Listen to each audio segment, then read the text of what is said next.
Hello welcome to N9 media. ఎవరు ఈ Geetanjali? Hi darlings, it's me Geetanjali. నేను చాలా బాగున్నాను. మీరంతా ఎలా ఉన్నారు? ఆమె చావు ఎందుకు సామాజిక మాధ్యమాల్లో సంచలనమైంది? ఆమె ఆత్మహత్య వెనుక కారణాలేంటి? Special cover story on cops politics. తెనాలికి చెందిన గీతాంజలి సాధారణ కంసాలి కుటుంబానికి చెందిన ఓ యువతి. పుట్టింది అక్టోబర్ 13, 1994. చదివింది 10వ తరగతి మాత్రమే. ఆమెకు 2011లో బాలచంద్ర అనే ఒక యువకుడితో పెళ్ళైంది. భర్త ఉద్యోగం స్థానిక జనసేన నాయకుడికి చెందిన బంగారు దుకాణంలో కంసాలి పని. అతను చదువుకున్నది కూడా 7వ తరగతి మాత్రమే. కాల్ రికార్డులు పరిశీలించాక అర్థమవుతున్న అంశాలు ఇలా ఉన్నాయి. మొదటగా గీతాంజలి చావుకు కారణం ఏంటి? నిజంగా ట్రోలింగేనా? ముమ్మాటికి కాదు. గీతాంజలి వేల మంది ఫాలోవర్స్తో టిక్టాక్ లో సెలబ్రిటీగా ఉన్నారు. ఏం చేస్తావు అలా టఫ్గా చూస్తున్నావేంట్రా? కొడతావా? ఎప్పుడూ కూడా ఫేస్బుక్, ఇన్స్టాగ్రామ్ లో డాన్స్ వీడియోలు, డబ్బింగ్ వీడియోలు పోస్ట్ చేస్తూ చాలా యాక్టివ్ గా సోషల్ మీడియాలో ఉండే అమ్మాయి. అలాంటి గీతాంజలి ఇంత చిన్న కారణంతో సూసైడ్ చేసుకుందనటం లాజికల్ గా లేదు. మరి అసలు కారణం ఏంటి? భర్త చెబుతున్న అబద్ధాలేంటో ఇప్పుడు చూద్దాం. తెల్లవారుజాము 3ంటికి ఫోన్లో మాట్లాడటం, రెండోదేమో ఏడుస్తూ ఒకసారి కనబడింది. ఇది నేను అప్పటికి కానీ అమ్మాయి పని కానీ ఫోనే పట్టుకుంటున్నాం అన్నట్టుగా అన్నాను.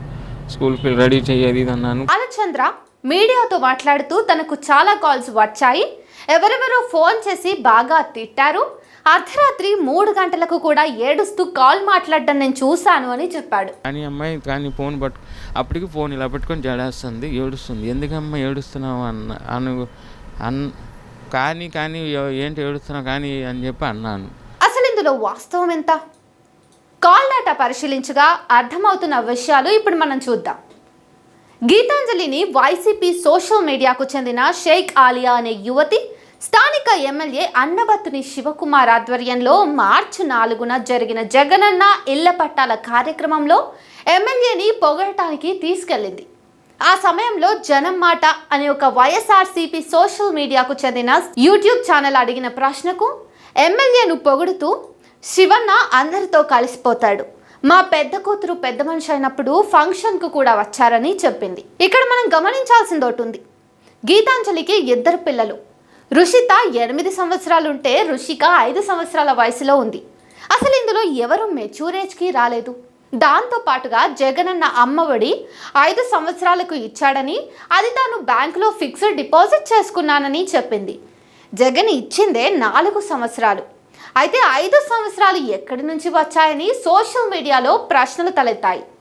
జనం మాట అనే యూట్యూబ్ ఛానల్ రికార్డు చేసిన ఈ ప్రోగ్రాంలో జగన్ని పొగిడిన బిట్లు మన ఆంధ్ర అనే యూట్యూబ్ ఛానల్ పోస్ట్ చేసింది. దాన్నే మార్చి 5వ తేదీన YSRCP official Twitter handle Jagananna star campaigners అని పోస్ట్ చేశారు. అంటే మార్చి 5వ తేదీన ఆ అమ్మాయి వీడియో వైరల్ అయింది. ఇప్పుడు మార్చి 5 నుండి ఆ అమ్మాయి సూసైడ్ అటెంప్ట్ చేసిన రోజు వరకు కాల్ డేటాను మనం పరిశీలించినట్టయితే ఆ అమ్మాయికి కొత్త వ్యక్తులు ఎవరు కాల్ చేయలేదు. చేసిన ప్రతి ఒక్కరూ ఆవిడకు తెలిసిన వారే. ప్రతిరోజు ఆవిడ మాట్లాడే కాళ్ళు అంతా కూడా బాగా పరిచయం ఉన్న వ్యక్తులే.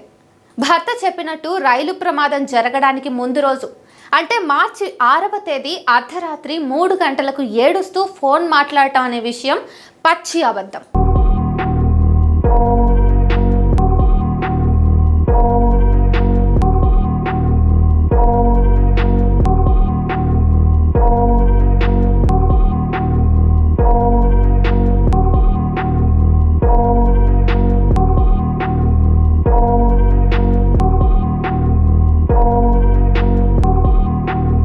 స్కూల్కి రెడీ అయితే నేను తీసుకెళ్ళి దిగబెడతాను, రెడీ అయితే చెప్పు, వచ్చి తీసుకెళ్ళి దిగబెడతాను అన్నా. నాకు ఇంట్రెస్ట్ లేదు అన్నా. ఎందుకు బాధపడుతున్నావు అని కూడా అన్నాను.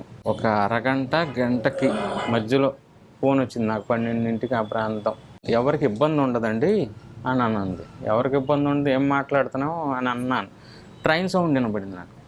అనే లోపల ఇంకేం కనబడలేదు, రెస్పాన్సిబుల్ ఇంకేం లేదు. అది ఒకటి మళ్ళీ కట్ చేసేసి ఫోన్ చేశా. 5-6 సార్లు ఫోన్ చేశా. 7-8వ సారికి అందులో నుంచి నాకు ఫోన్ వచ్చింది. వాడెవడో హిందీలో బెంగాలీ వాడు మాట్లాడినట్టుగా భయ్యా ట్రైన్ యాక్సిడెంట్ గుంటూరు అని అన్నాడు. ఆ అమ్మాయి ఆ సమయంలో ఏ కాలు కూడా మాట్లాడలేదు.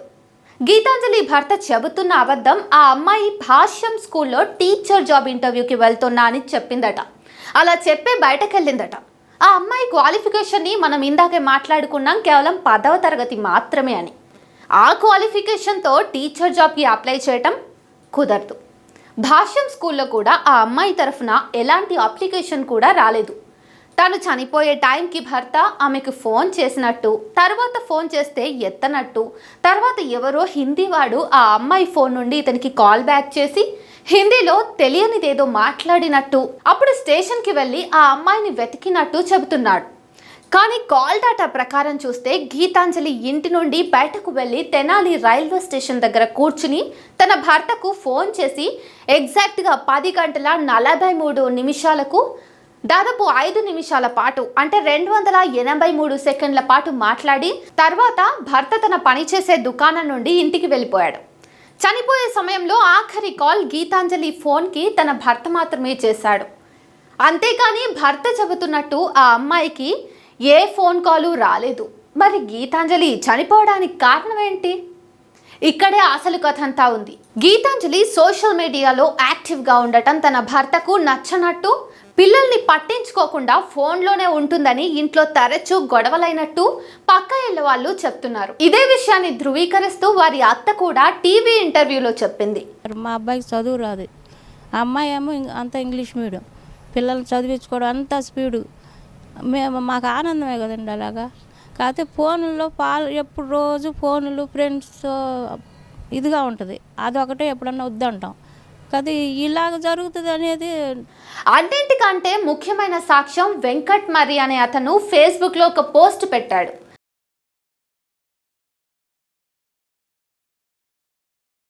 గీతాంజలి తనకి టిక్టాక్ ద్వారా పరిచయమైన ఫ్రెండ్ అని, తన వీడియో వైరల్ అవటం మీద తన భర్త, అత్త, మామ తిట్టారని, ఇంట్లో ఇబ్బందిగా ఉందని, ఆ వీడియో ఎలా తీయించాలో సలహా ఇవ్వమని అడిగిందని ఫేస్బుక్లో పోస్ట్ పెట్టాడు. ఇదే విషయం గీతాంజలి కాల్ రికార్డు ద్వారా కూడా ధృవీకరించబడింది. సుమారుగా ఉదయం 8:59 అంటే 379 సెకండ్ల పాటు ఒక ఫోన్ నెంబర్ నుంచి మర్రి వెంకటేశ్వరరావు, ఆ ఫోన్ నెంబర్ని చూసుకున్నట్టయితే మనం 8856666578. గొడవ జరిగిన రోజు, తాను ఆత్మహత్య ప్రయత్నం చేసిన రోజు కూడా పొద్దున్నుండి తన స్నేహితులతో ఇదే విషయాలు చెప్పారు. ఇది కూడా కాల్ రికార్డుల ద్వారా మనకు తెలుస్తుంది. దీన్ని బట్టి అర్థమవుతోంది ఏంటంటే వైఎస్ఆర్సీపీ పార్టీ తన అనుమతి, తన కుటుంబం అనుమతి లేకుండా తన ప్రచార ఆర్భాటం కోసం బయటపెట్టిన వీడియో వలన ఆ అమ్మాయి కుటుంబంలో కలహాలు మొదలయ్యాయి. చివరకు తన భర్త ఇంకా ఇంట్లో కుటుంబ సభ్యుల నుండి వేధింపుల వల్ల ఆ అమ్మాయి ఆత్మహత్య చేసుకుంది. తన ఆత్మహత్యకు తానే కారణం కాబట్టి ఆ అమ్మాయి ఆత్మహత్య ప్రయత్నం చేసిన 7వ తేదీ నుండి 11వ తేదీ తెల్లవారుజామున 2:20 వరకు కూడా ఆ అమ్మాయి చావు బ్రతుకుల్లోనే ఉన్నప్పటికీ అది రైలు ప్రమాదంగా మాత్రమే చిత్రించే ప్రయత్నం చేశాడు భర్త. తన నేరాన్ని కప్పిపుచ్చుకోవడానికి ఆ అమ్మాయి టీచర్ ఇంటర్వ్యూకి వెళ్తానని వెళ్ళిందని చెప్పి ఒక కాకమ్మ కథ అల్లాడు. ఆ అమ్మాయి చనిపోయాక కూడా ట్రోలింగ్, ఆన్లైన్ హెరాస్మెంట్ లాంటి వాటిని ప్రస్తావించకుండా కేవలం రైలు ప్రమాదం అని చెప్పి కంప్లైంట్ రిజిస్టర్ చేసింది. వైఎస్ఆర్సీపీ శవ రాజకీయాలు ఎలా ఉంటాయో చూడండి ఒకసారి. భర్త చనిపోయిన తన భార్య శవాన్ని ఇంటికి తీసుకురాగా మళ్ళీ షేక్ ఆలియా అనే అమ్మాయి అతనికి ఫోన్ చేయటం, ఎమ్మెల్యే శివకుమార్ ని తన ఇంటికి తీసుకురావడంతో శవ రాజకీయాలకు బీజాలు పడ్డాయి. చావు బ్రతుకుల్లో 4 రోజులు కొట్టుమిట్టాడిన ఆ అమ్మాయిని ఒక వైసీపీ నాయకుడు కూడా పట్టించుకోలేదు. కానీ శవం రాగానే గద్దల్లాగా వాలిపోయారు. వారి రాజకీయం కోసం ఆ అమ్మాయి చావుకి కారణమైన భర్తను కూడా తమ వైపు తిప్పుకుని తమకు అనుకూలంగా ట్రోలింగ్ డెత్ అనే డ్రామాకు తెరతీశారు. షేక్ ఆలియా తర్వాత భర్తకు టచ్లోకి వచ్చిన ముఖ్య నాయకుల్లో ప్రస్తుత మహిళా కమిషన్ చైర్మన్ గజ్జల వెంకటలక్ష్మిరెడ్డి ఉన్నారు. ఆవిడ క్రితంసారి మహిళా కమిషన్ మెంబర్లో ముఖ్యురాలు కూడా. మార్చి 12 నుంచి వైఎస్ఆర్సీపీ సోషల్ మీడియా, వాటికి అనుబంధంగా ఉన్న 100 యూట్యూబ్ ఛానళ్లు ట్రోలింగ్ అంటూ వీడియోలు వైరల్ చేసే పనిలో పడ్డాయి. ఆ 12వ తేదీ పొద్దున్నే 8:42 గీతాంజలి భర్త Gajjala Venkatalakshmi Sheikh Aliya Bapatla YSRCP social media coordinator Gudivini Mani Reddy 5 మంది కలిసి వీడియో కాన్ఫరెన్స్ కాల్ ద్వారా మాట్లాడినట్టుగా తెలుస్తోంది. ఈ విధంగా వైఎస్ఆర్సీపీ తన ప్రచార ఆర్భాటాల కోసం ఒక బీసీ మహిళను చంపి శవాన్ని వాడుకున్నారు.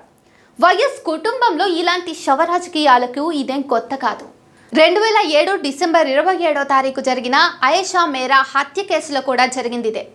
రాజశేఖర్ రెడ్డి తన అధికార దాహం కోసం ఒక మంత్రి మనవడు చేసిన ఒక హత్యాచారాన్ని కప్పిపెడుతూ అభం శుభం తెలియని ఒక అమాయకుడు సత్యం బాబు మీదకు ఈ నిందను మోపి అతనికి శిక్ష పడేలా చేశాడు. బాధితురాలి తండ్రి మీడియా ముందుకొచ్చి మరి ఎంత మొత్తుకున్నప్పటికీ కూడా అధికార దాహం కోసం రాజశేఖర్ రెడ్డి ఒక అమాయకుడిని బలి తీసుకుని అతనికి శిక్ష పడేలా చేశారు. ఈ హత్యాచారం జరిగి సరిగ్గా 3 సంవత్సరాలైనా అయిందో లేదో రాజశేఖర్ రెడ్డి చనిపోయారు. తండ్రి తర్వాత కాబోయే ముఖ్యమంత్రి ఎవరు అనే విషయం మీద తోటి ఎమ్మెల్యేల సంతకాలను సేకరిస్తూ తండ్రి శవంతో కూడా రాజకీయం చేసిన ఘనత వైఎస్ జగన్మోహన్ రెడ్డిది. తండ్రి వారసత్వాన్ని పుణికిపుచ్చుకున్న జగన్మోహన్ రెడ్డి కూడా 2019 ఎన్నికల్లో కోడికత్తి శీను ద్వారా గద్దెనెక్కాడు. అధికారంలోకి వచ్చాక కూడా 5 ఏళ్ల పాటు కోడికత్తి శీనును బయటకు రాకుండా జైల్లోనే చంపించే ప్రయత్నము చేశాడు. ఇదే దారిలో శవ రాజకీయాలకు అలవాటు పడ్డ జగన్మోహన్ రెడ్డి ఈనాటి అసెంబ్లీ ఎన్నికల్లో గీతాంజలి చావును కూడా అధికారం కోసం ఎలా వాడుకునే ప్రయత్నం చేశాడో చూస్తూనే ఉన్న ఆంధ్ర ప్రజలారా, ఇకనైనా కళ్ళు తెరిచి శవాల మీద రాజకీయం చేసే నాయకులకు ఎన్నికల ద్వారానే సరైన బుద్ధి చెప్పాలి.